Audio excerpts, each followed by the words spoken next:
We often profit more by our enemies than by our friends. We support ourselves only on that which resists, and owe our success to opposition. The best friends of Masonry in America were the anti-Masons of 1826, and at the same time, they were its worst enemies. Men are but the automata of Providence, and it uses the demagogue, the fanatic, the knave, a common trinity in republics, as its tools and instruments to effect that of which they do not dream and which they imagine themselves commissioned to prevent. Yeah, when I first read that, it made me think of, all the controlled opposition shills, which is in a video that I'm doing right now. Doing one on, first I want to start out by showing this video. Well, I don't want to play the whole video, but this video says Jordan Maxwell says he is protected by a 33rd degree Mason named Cosmos. Okay, you can Google that or type that in your search engine. Okay, so I'm just going to play a little bit here. Palm Springs, California. And I was speaking at a conference there. And this guy I noticed was dressed typical like a hippie. Had the psychedelic shirt on and thongs but he had long hair all the way down his back, long hair, blonde, and was very soft spoken. And he presented himself as just a hippie. But I knew instinctively he was not, because his mannerisms spoke of culture, money. His whole mannerism was, he's not who he's portraying himself to be. And so he came over to me and he said, Jordan, I'd like to invite you to take you to dinner across the street. I want to talk with you. And I thought, that's interesting. Whoever this guy is, he looked to be about maybe 30, 35.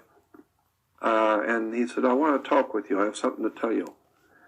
So would you go to dinner with me? I said, sure. So we go across the street. It was in Palm Springs during the summer. It was very warm at night. We went to a Mexican restaurant, sat outside, and it was a beautiful night. And he says, I have something to tell you. He said, it's not going to happen right now. It's going to happen later on in your life. So you don't have to worry about it now. But one day, you're going to have two men come to you, and they're going to ask you to go with them to a very important city on the East Coast. And they will not threaten you. There will not be any threats. But they're going to ask you to come with them. And they are going to bring you to a very important place back east where very powerful people are. And they're going to, and the reason why they're coming for you is they have a business proposition they want to make with you. They got a business proposition. They want to talk with you about it. And he said, you can agree to go with them because they will not harm you. And he said, they're just businessmen. And he said, but when you go, the building you will go into has, I can't remember if he said 12 or 13. I think he said 13 steps. Maybe it's 12. Anyway, he said, but there will be beautiful marble steps. There'll be 12 of them. When you're walking up those marble steps, you remember I told you that this was going to happen. And the two guys will be bringing you to meet a very important man. And he says, and the proposition is going to be simply this, that if you can do your work and leave certain subjects alone, do whatever you want, talk about anything you want on all of this, the religion and philosophies and all this stuff, do whatever you want here, but leave these subjects alone. Forget them. Don't even talk about them. Then if you can agree to that, they will then, he said to me, they will make you their golden boy. You will be on magazine covers, you will be in newspapers, they will promote you in movies, and you will be living very good, and they will protect you and promote you, and you'll have a very good life. And so I said, suppose I decide I don't want the deal. He said, they're not going to threaten you. It's just a business deal.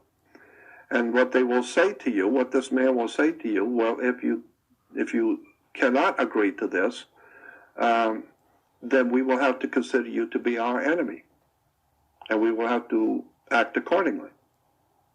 And he said, and they made a very big point of this. He said, they will tell you that you don't need to make a decision now. You tell them how long you want before you give them a decision. If it's 6 days, 6 weeks, 6 months. Did you catch that? You had to throw in that 666. It doesn't matter to them. They don't care. You tell them how long you want to think about it. Whatever you tell them, they will accept.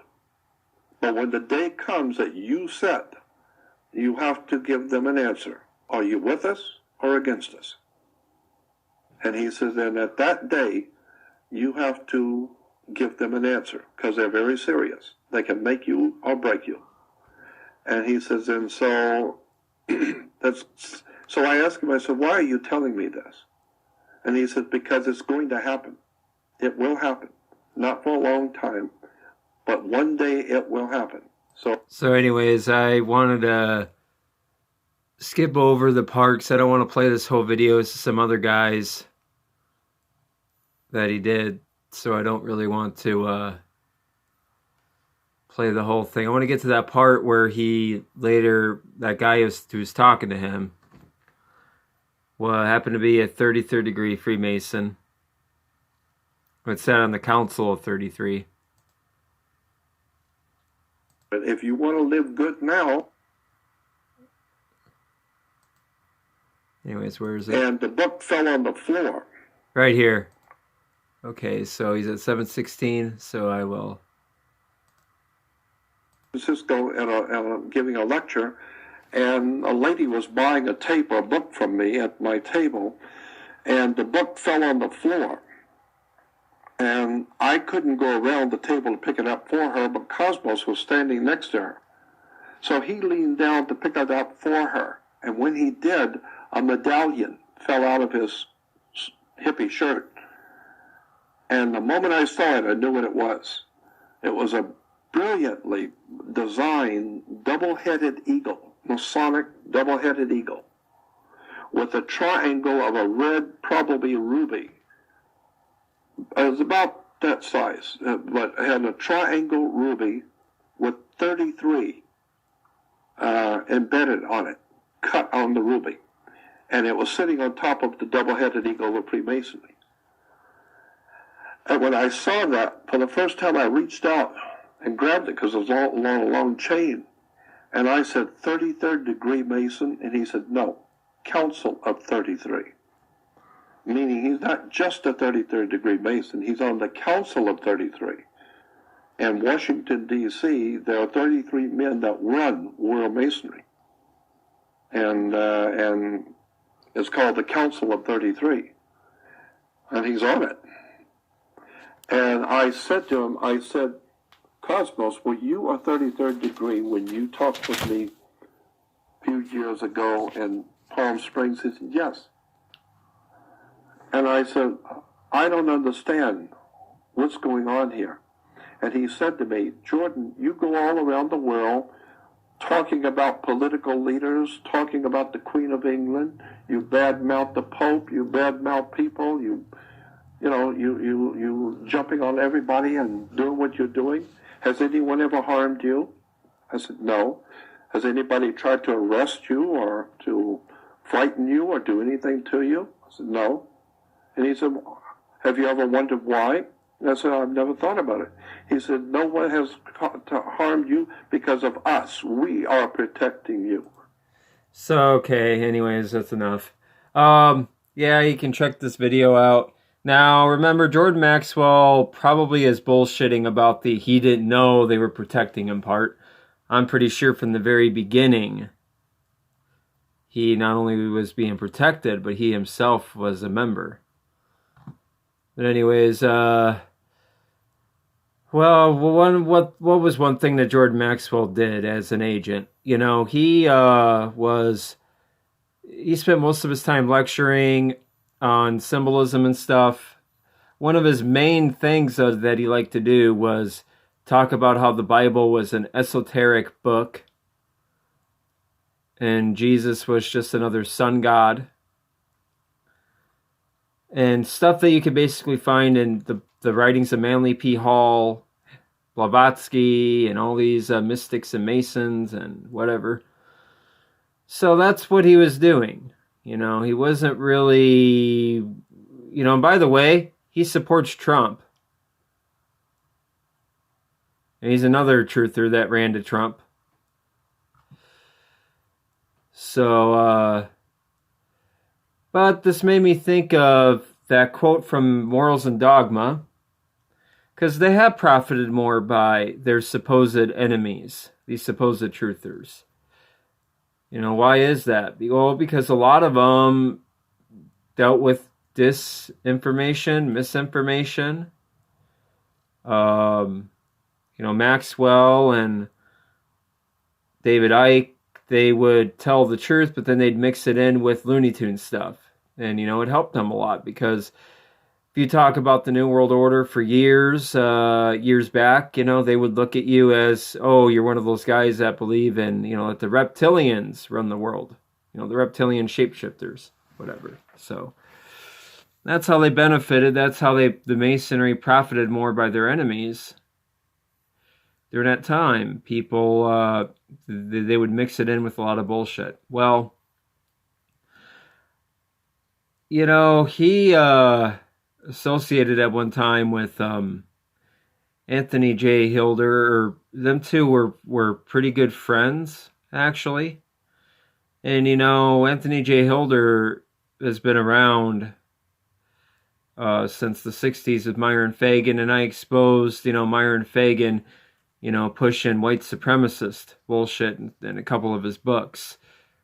That, you know, the civil rights were evil, not because, you know, the elites were hijacking the movement and the communists were hijacking the movement so they could take advantage of it.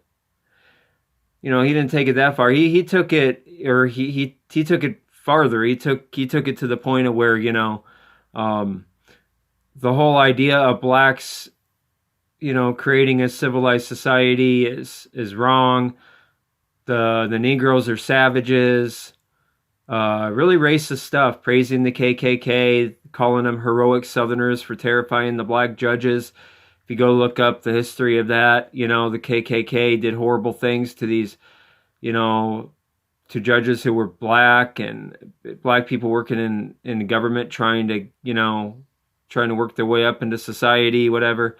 You know, they torture them, kill them. I mean, that's how they terrified the judges, the black judges, was that they tortured and killed them. And Myron Fagan said that was heroic. You know, so, but anyways, so, you know, you got a whole bunch of disinfo shills, and this made me think of, you know, Bill Cooper. I went back and watched another, oh,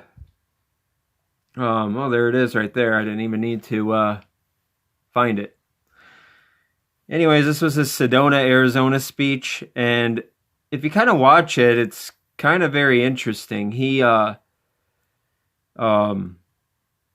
like this weird hypnotic eyes, like it's just weird. Yeah, I never really watched this one before, but this is the air time when he was promoting the UFOs.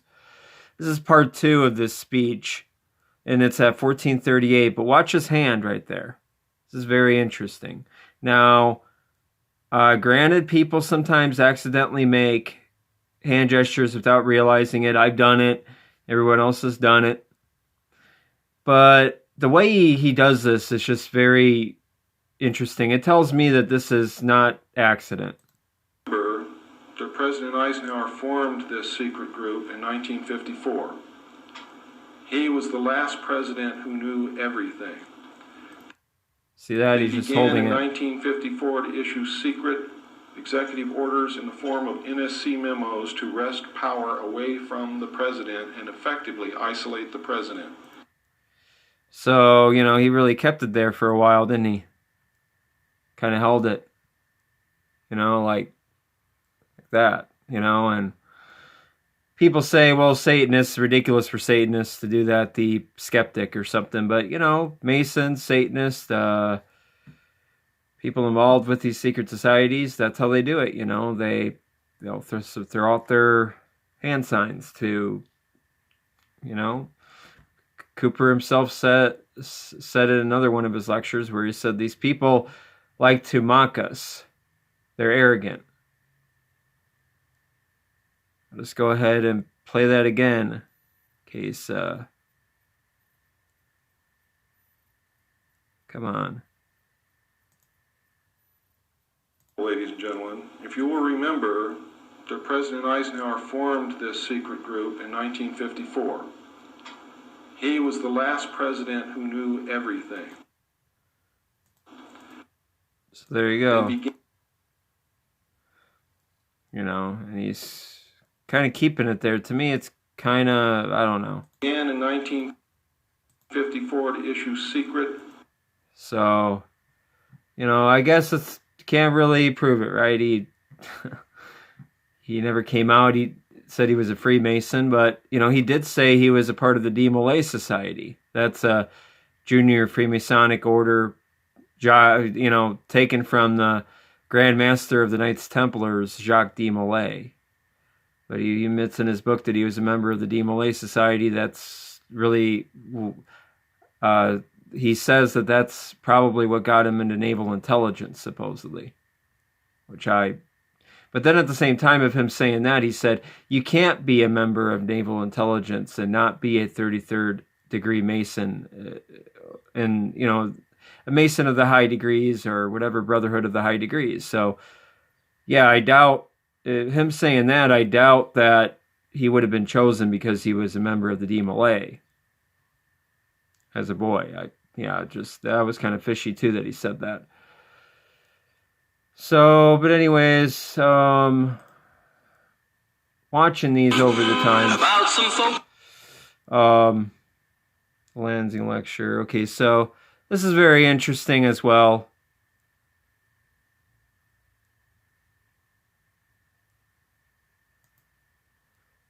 To make ourselves feel better about the bad that we did. In the mystery schools, they refer to this mystical time coming out of the age of innocence as the Luciferian philosophy. I've tried to illuminate you with this for years on my radio broadcast. In the Bible or in the church, they talk about the fall of man. Same thing. There's only one difference between the Luciferian. See, look at that right there. You see a lot of these celebrities and people involved with the Illuminati make that hand sign a lot. And it's the 666. And notice it's interesting how he makes that hand sign. That is his left hand. Of course, we know Luciferians and Satanists are on the left-hand path. But notice that left hand is making a 666 as he was talking about Satan. To me, call it coincidence, I guess, but to me it's just too interesting timing, and considering the context of what he's talking about and the hand he chooses, I think that is far too much to be a coincidence. Philosophy in the fall of man. See, but if you notice that this right here, he's keeping it there. So if we would have had a wider, if we would have been able to see this part, we would have seen that he was still making that hand gesture, standing right in front of them, and them having no idea. Is that those who talk about the fall of man believe in God, whether or not they believe in a Savior, they believe in God. ones who believe in the Luciferian philosophy do not. Now here's how that works. Well, anyways, he goes on, and there's somewhere in here, I don't want to watch too much of this video either, but if I could just find it here, so I didn't.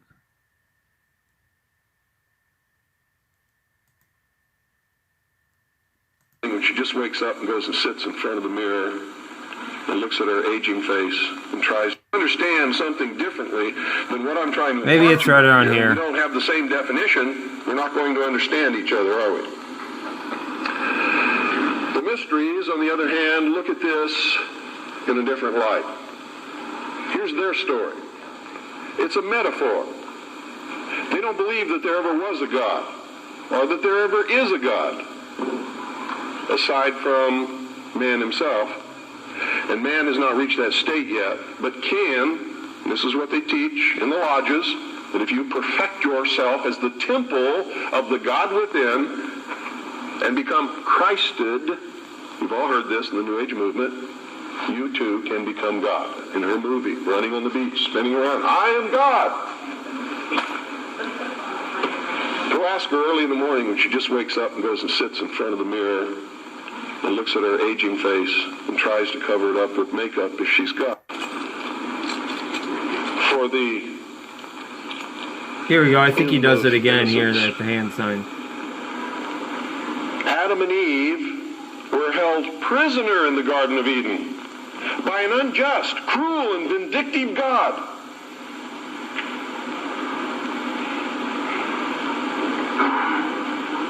Until Lucifer.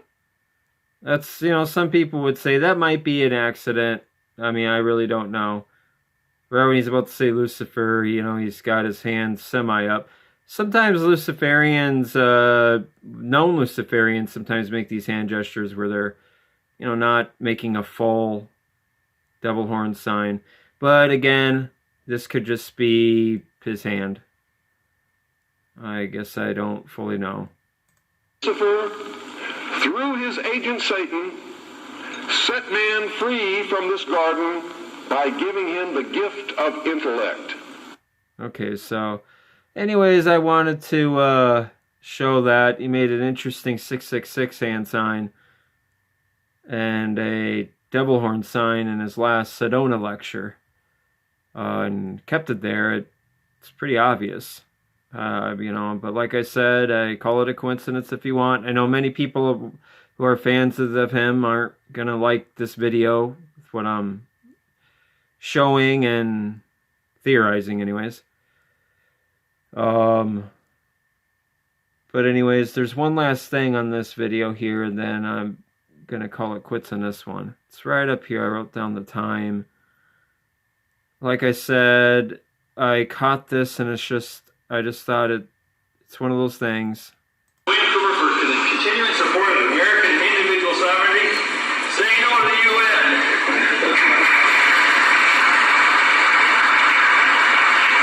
He shakes her hand. I don't know if you can catch that. Try to... It's very interesting. You see her thumb on his knuckle there. I will try to play this again. D6. Okay, so let me try to slow it down right when he's about ready to... Okay, right here.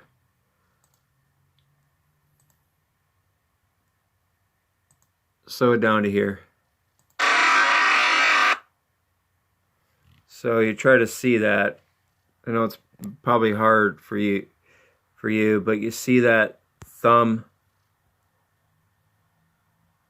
Oops, crap. You see that thumb over the knuckle? Very interesting, because when we see that, I have one of Alex Jones, made a video of Alex Jones making these handshakes. And there's one of Ronald Reagan, Billy Graham. But she's got her thumb on his knuckle, and it does look like a Masonic handshake. Very interesting. But like I said, call it a coincidence. I'm just pointing stuff out that I notice that other people in this field of research point out with people that they don't mind not liking. Like somebody might show a video of Donald Trump and Sean Hannity making this handshake. Somebody might do one of George Bush making a handshake that looks like this, and that's okay. We can call them Illuminati, but a lot of people look up to this guy. So do, say and suggest that he himself might have been a part of this club by looking at some of the hand signs that apparently look like hand signs. You'll get hated on. I'm not trying to be a dick here. It's just stuff that I noticed. I know that there's a lot of people who looked up to. I looked up to him. So I'm not trying to be a dick. And this is interesting considering the fact that he made statements like this in his Behold the Pale Horse lecture. Let me speed it back up.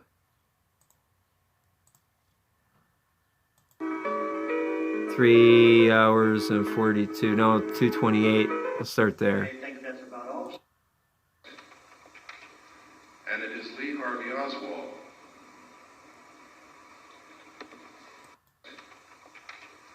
And it is Lee Harvey Oswald. Yeah, I have to wait here for a second.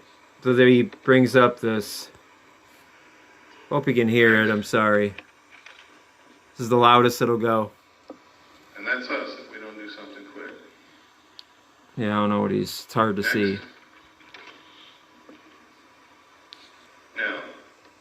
Now, This is from the Club of Rome. And this is all about how there's too many people. We gotta, reduce the population of the planet for, the New World Order. It's a globalist book written by a globalist. And here, Bill Cooper here is agreeing with it. everybody wants to know, why do we have to have a one-world government? Why is it that they won't let us have these things that we know will cure disease? Why are they so hard on homeopathic medicine? Why this, why that, why this, why that? It's simple, folks. Once you really get into it, there is no doubt about it, there is a serious population problem. At the end of World War II, or actually during the war, they did a study. So anyways, you can watch the rest of this. He goes on, but, he agrees that there's a population problem. He's, this whole population scare, like global warming, has been a known debunked globalist, nothing more than globalist propaganda, by the psychopaths who run this world. But anyways, he goes on and 3 hours and 42.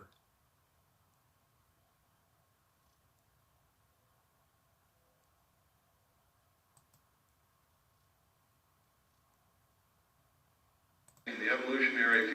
Okay.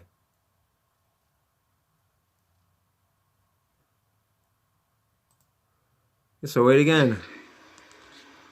AT&T, one world, one card. These aren't accidents. Right out here in the lobby of this church, you see a picture of the world on the bulletin board.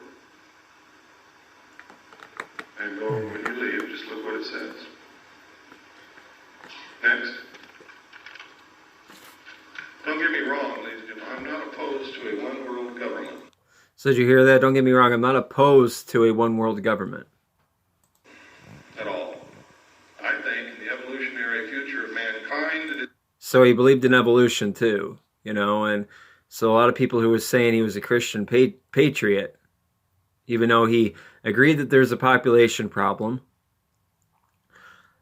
he, basically said that, right here, that he agreed with the New World Order for the sake of the evolution of humanity.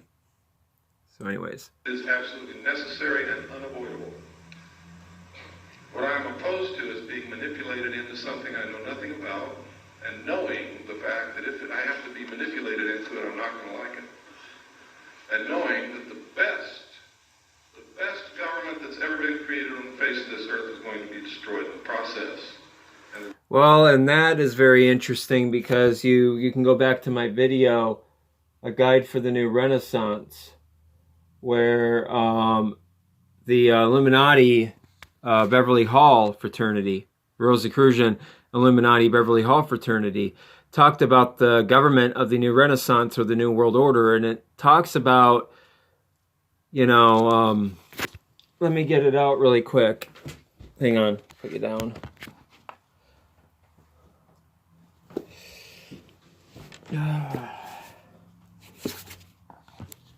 Anyways, let me find it real quick.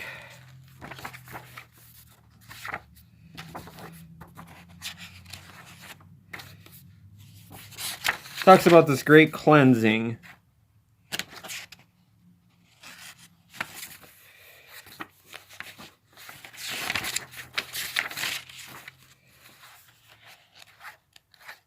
I'm getting there, hang on.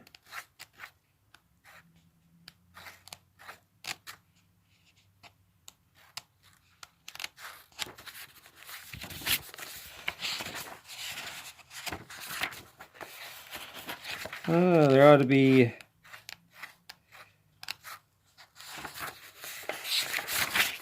Oh boy.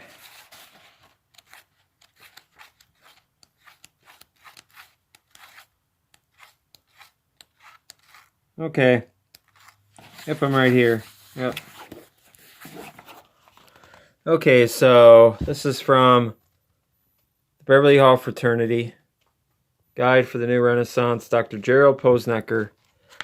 And he says that this government of the New World Order will be a one based on personal responsibility. The best government is the least government. To this principle we shall return in the New Renaissance. And it really sounds like, the New World Order that Cooper wanted, which is interesting. You could,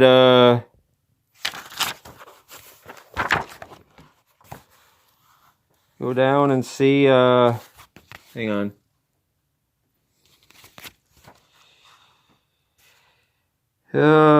So, talks about, democracy being a bad thing. The income tax will be thrown out as the destructive force it is and will be replaced once again by the constitutional per capita tax. Yeah, I made a whole video on this. It talks about the international bankers taking control of us through this taxation system. Sounds a lot, but reading this book sounds a lot like, these early truthers. Sound a lot like the shows that Bill Cooper would, talk about. Of course, there's a stipulation here. 33. The law is quoted to St. Paul, whatever a man soweth, that shall he also reap, is the byword of the New Renaissance. Only those individuals who are willing to accept the full responsibility for their own acts will be welcome to this new world. So there are going to be people who are not welcome. It talks about prospering and no welfare. Either work or perish. Such parasites will soon find they must either become producers or perish. And the other stuff talks about the great cleansing before this new Renaissance happens. Talks about all kinds of crazy stuff. But I go through it in 2 videos. So I just wanted to show that he says that, that they're planning on destroying this country in the process of doing that. And there might be some factions to the New World Order that's obviously out to do that. From the information that I gathered from the Illuminati that our founders were involved in, it's like they took advantage and exploited this situation that we're in, this poison of socialism in our government and everything, and creating a central bank, creating a criminal taxation system, unconstitutional one, to eventually collapse the system and cleanse the earth. And then after the great cleansing, they will try to renew the government and restore it to what the founders envisioned or something. But like I said, that could Could be just bullshit that they write in their books. I just wanted to point that out. So, another one too is you can go check out Jeff the Watchman's video on Bill Cooper Attacks Apostles. He did the similar things that Jordan Maxwell did, other than he was just a little bit different. Jordan Maxwell focused on Jesus being the Son God. Bill Cooper focused on the apostles and the Bible, the apostles being initiates, and the Bible being an esoteric book.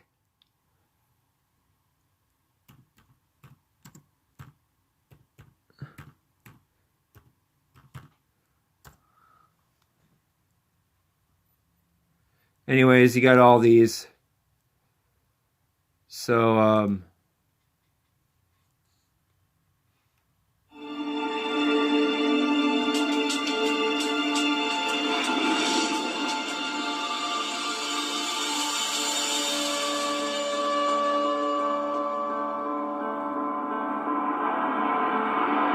So it goes through all this, and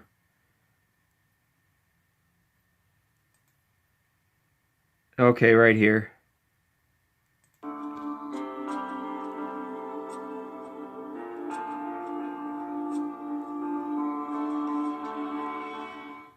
See, as has been remarked, Paul shows no sign. Listen to me carefully. This is absolutely the truth. Paul shows no sign of ever having heard of the gospel story of the life of Jesus and his crucifixion. Well, we know that that's a lie. I did a whole video showing how Paul wrote in the letters that he had definitely heard of Jesus and the gospel story and his crucifixion. Paul, numerous times, mentioned that. In 1 Thessalonians chapter 2, 14 through 16, he mentions it. The Jews killing him, persecuting the other apostles, and wrath coming upon them, which came upon them in AD 70. So that's a bunch of crap. And Paul in Acts, of course, talks all about Jesus there.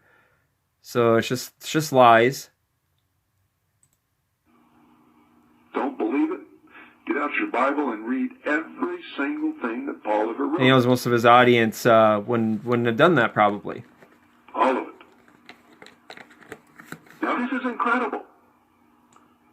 But it's true. Paul shows no sign whatsoever of ever having heard of the gospel story of the life of Jesus and his crucifixion. It is of the mystic Christ, incarnate in all men, that he speaks. And I've been doing a couple of videos exposing that to be a lie. That Paul was not talking about the mystic Christ within. The Christ that he was talking about in those couple passages was referring to the Spirit of Christ, whom Paul identified synonymous with the Spirit of God, the Holy Spirit. That Spirit that Jesus in John chapter 14 or 15 said would come upon the disciples after his ascension into heaven to lead and guide them into all truth and to help spread the gospel to the various places that they were sent to. And it descended on Pentecost in Acts chapter 2, and that was the Holy Spirit that Paul was talking about. Prophesied all the way in the Old Testament with Joel chapter 2, but it was not the mystic Christ within, so don't let them fool you. That's what he's talking about. And it only becomes evident when you've studied the mysteries and realize that Paul himself had to have been an initiate.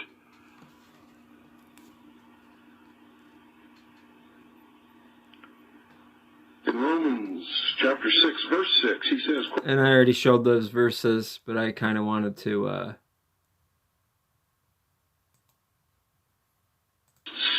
have crucified the flesh. Okay, all right. Hang on. In ancient Egypt would not understand that he is talking. Anyways, yeah, Cooper believed that.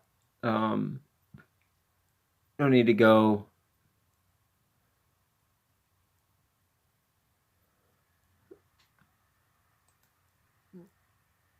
I also said that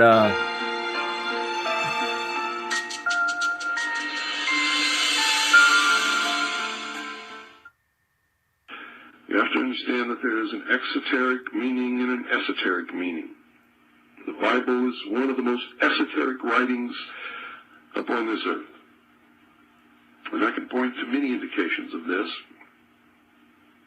And even Christians will admit it when they say that Jesus was speaking in parables, and they talk about not casting your pearls before the swine. That's what it's all about. They're saying... Yeah, and when Jesus said, casting your pearls before the swine, to you it has been given to know the mysteries of the kingdom of heaven. I also did a video previously before that where I was showing that when he was speaking about the mysteries of the kingdom of heaven to his chosen disciples, that was for that first century era. It is not for this future era. You know, he wasn't speaking esoterically to them.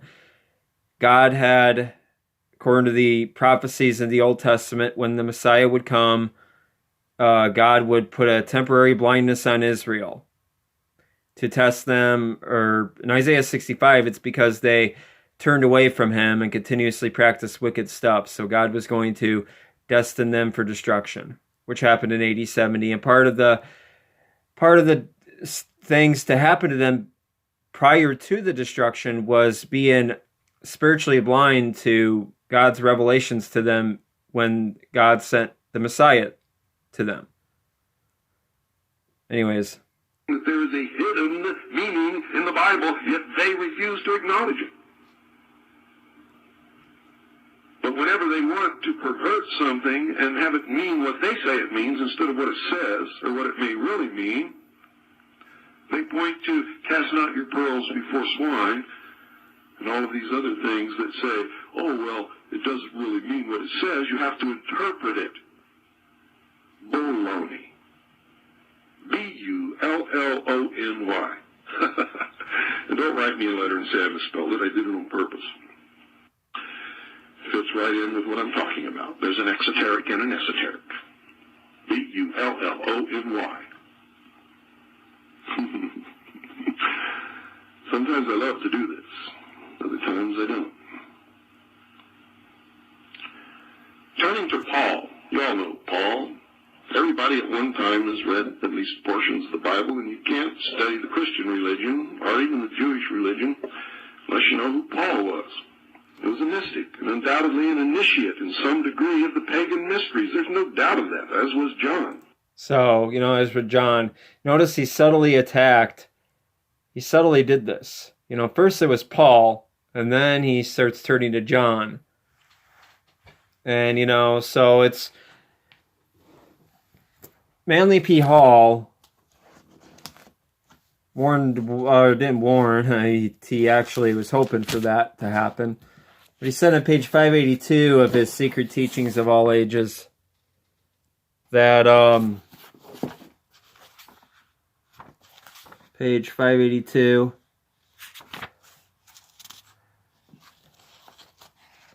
it's the bottom paragraph down here where my thumb is. If it is ever established beyond question that Jesus was an initiate of the pagan Greek or Asiatic mysteries, the effect upon the more conservative members of the Christian faith is likely to be cataclysmic. So, not just with Jesus, but overall, by linking the Bible subtly, slowly, as George Maxwell and Bill Cooper did, it was a way of really destroying Christianity, true Christianity. You also have, so it is an agenda of theirs. You also have this book here. Very good book. The linking of Jesus to Egyptian mysteries of Isis, which Weishaupt endorsed, was a handy idea. This was a well-known 2nd century claim by Celsus designed to paganize Christianity. Celsus had, in the era of the Roman Empire, claimed Jesus learned magic when his mother fled Israel and took Jesus to Egypt. Thus, Weishaupt and Nicholas Bonneville, that's the full name of this guy here, used the same thesis of Celsus to attempt once more to paganize Christianity and thus make it more amenable to men of reason. Their goal was to radically change Christianity by new explanations of what it represented. Over time, if these views were accepted, they would recreate Christianity to contain the secrets of political life which the Illuminati favored. So, this is really good. This book is really good, a lot of good. Obviously, I marked the hell out of it. I do that. I comprehend better, too, when I'm reading like that. So, some people might say, well, he might have been doing that, but maybe it was just because he, was doing so much research on the mysteries that he just, got lost in it. That might be true, but let's go into his book, Behold a Pale Horse. In it, and I did a couple videos on this where Bill Cooper was pushing New Age teachings. By the way, the company that published this, I heard down below here, was New Age. I mean, the back of the book is just New Age stuff. But anyways, it is hoped that a natural metamorphosis will eventually occur. The Illuminati hope that it will result in a paradigm shift of the evolutionary consciousness of man. You remember when Bill Cooper said that the New World Order was needed, was inevitable, needed because to promote, to help the evolutionary stage of humanity, whatever. This could cause the formation of a state where no government is needed, where anarchy is not to be feared. The end result will be the world that Christ taught, but that the Christian religion prevents. I'm thinking that's probably why. Anyways, he talks about a paradigm shift in the evolutionary consciousness of man that the Illuminati are hoping to do. Let's turn to the next page here. Again, up here, hang on. He agrees with the New World Order down here. This is page, I got that, sorry. Page 176. It's 176 right here. No one is going to like the loss of individual freedoms guaranteed us by the Constitution and Bill of Rights. I do not like or agree with what is planned. Intellectually, I know that people will not solve the problems that we face unless they are made to do it. Sad commentary. It's true. The New World Order is evil, but very much needed if man is to survive long enough to plant his seed amongst the stars. A paradigm shift and starseed are the only legitimate long-term answers. It never was that is why we have been so wrong for so long. It never was what we thought it was. Nothing is or ever will be until we learn to live in reality instead of fantasy land. A paradigm shift in the evolutionary consciousness of man must take place. Right or wrong, the world is covered with agents of the Illuminati who are attempting to cause that evolutionary jump. It's very interesting that he says that we need this paradigm shift. There are agents of the Illuminati attempting to cause that evolutionary jump. A paradigm shift in the evolutionary consciousness of man coupled with starseed, and I looked that up, that's actually a New Age concept, is the most logical answer for the human race. So he very well been here an Illuminati agent to cause an evolutionary jump by stirring up humanity, and that's what I'm going to get into now. First, if you go to this book here, and you look up paradigm shift, it's really a New Age concept too, what he's talking about. The Aquarian conspiracy. Well, go to, need to hurry, it's chapter 1, this is a very interesting read. A leaderless but powerful network is working to bring about radical change in the U.S. This network is the Aquarian conspiracy.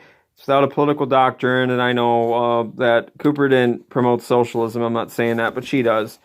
But she makes some interesting statements here. The conspirators range across all levels of income and education, from the humblest to the highest: school teachers, office workers, famous scientists, government officials, lawmakers, artists, millionaires, taxi drivers, celebrities, leaders in medicine, education, law, psychology, Some are open in their advocacy and their names may be familiar. Others are quiet about their involvement, believing they could be more effective if they are not identified with ideas that have all too often been misunderstood. So, but anyways, there's, she talks about,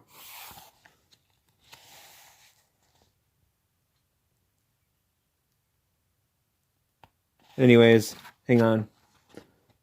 What page is that? Page 28? Yeah.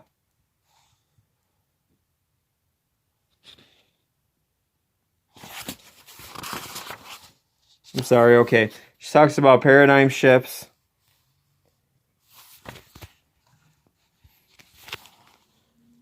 So, you know, she's talking about the Aquarian conspiracy. It's involving a paradigm shift in this, the Aquarian conspiracy is using its widespread outposts of influence to focus on the dangerous myths and mystics of the old paradigm, to attack obsolete ideas and practices. So there we go. So we know that Cooper right there was promoting New Age there and talking about agents trying to cause this evolution jump. Well, that's very interesting because this book, Philosophy of Fire, I need to hurry this up here. I'm almost at an hour. Is it page 135, I believe?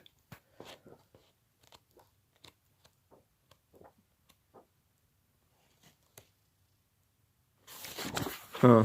Okay, hang on. Oh, I'm sorry, page 158.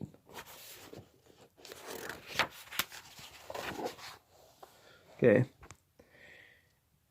Philosophy of Fire, page 158. The true initiates of all ages, knowing this as a result of their experiences in the mysteries of initiation, have ever been the foes of autocrats, oligarchies, potentates, and oppression in any form and from any source, whether this be ecclesiastical or political, from without or within their own ranks, recognizing that there have been benevolent kings, righteous priests, and unjust democracies.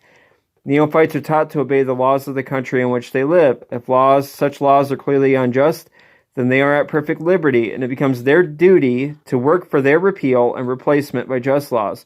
Or initiates are not, this is very interesting here, initiates are not agents of revolution, but of evolution.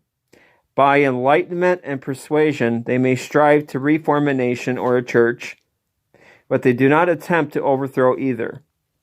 So they admits here, I mean, how do you reform a church? By enlightenment and persuasion, except, obviously through infiltration and silently. And that's what they talk about in these books, that they work silently as agents. They are agents of evolution. Isn't there a book about Bill Hicks' life, and they call him Agent of Evolution? I think it's Agent of Evolution. It's very interesting. Yeah.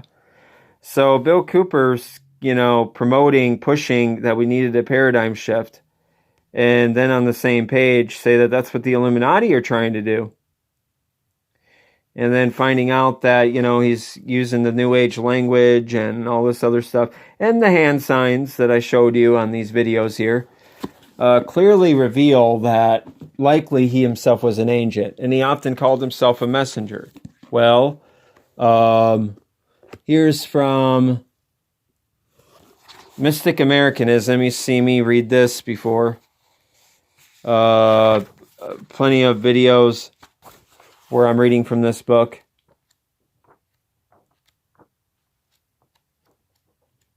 I got this one marked all heck, so bear with me. Middle paragraph here, right here. Just as there are comets which bring strength to the tired sun and circulate among the different solar systems, so also are there cyclic messengers who come at certain periods, as we have now in America, to stir up humanity.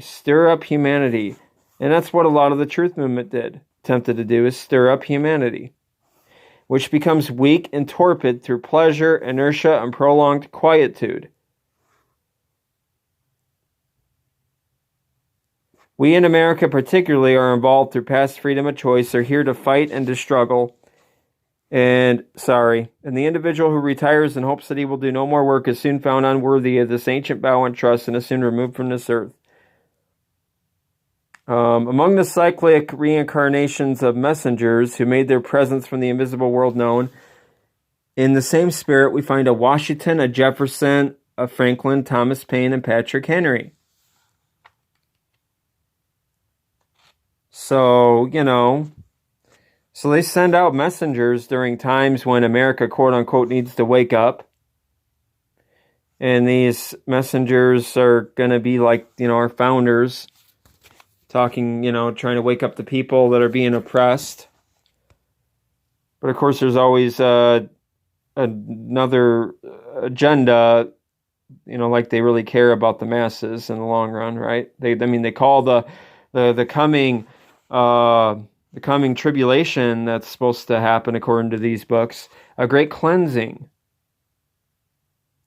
All the suffering is a great cleansing. Okay, but anyways, so this truth movement, and Bill Cooper called himself a messenger a lot, and that's what that made me think of. And of course, this same guy Clymer sounded a lot like your patriot, your modern patriot right-wing movements. There are those in our midst who seek the destruction of America as a sovereign nation, who are trying in every possible way to destroy the spirit of nationalism. So, he sounds a lot like, it is only in America that many who think themselves American permit hordes from foreign countries to make every effort to root out this Americanism and to destroy nationalism. Now, this is the same rhetoric you'll find from Myron Fagan, from all these supposed anti-Illuminati speakers and supposed leaders. There probably as well might have been these cyclic messengers, quote unquote, to stir up humanity. And I'll get into that maybe in my next video, but I got to hurry it up here. But anyways, I think I've done enough, actually. I'm almost at an hour. But yeah, I just wanted to show you these things. Like I said, you can believe it if you want, that these hand signs are just... President Eisenhower formed this secret group in 1954. He was the last president who knew everything. And you can just think that was an accident. That's okay. I guess I can't prove that he did that to show his allegiance to the evilarchy. I do find it interesting, though, when you count the number of times he's done this. Okay, thank you for watching. Take it easy.